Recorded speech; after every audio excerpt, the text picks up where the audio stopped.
Now we're starting to get into more powerful programming. A lot of programming is driven by storing data into a database. The way that's set up is you have a bunch of information about an entity, like a person. So if you have a student, you might have their name, their address, their ID, their phone number, what year they are, their GPA. There's all sorts of information you could store about them. Since it's all around one person, that would be one record that contains all of that information. Inside that record, you're going to have multiple fields. Each field is a unique piece of information, like the student name would be a field, the student last name would be a field, the phone number would be a field.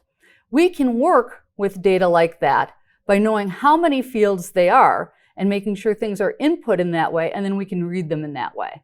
So an example, partial, this is not a full program, it's not closing files, it's not calling main, but we could do this with a for loop if we know in advance how many records we're going to put in. We could do it with a while loop if we don't.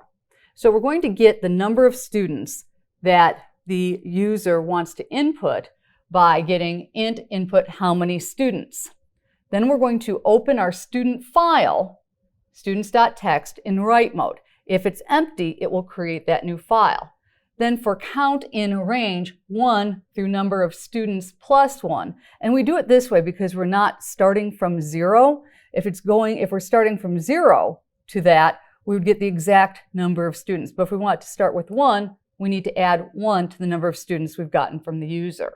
And then we can input the users, we can have the user input their name, and then we can have them input their student ID, and then we would write name plus /n, and then we would write ID plus /n. And we could keep going with the additional ones. We'd know how many fields there were so that when we were reading it in, we could read in the name, the ID, the address, and do it a step at a time as well. So then we can process things one item at a time using a while or a for loop.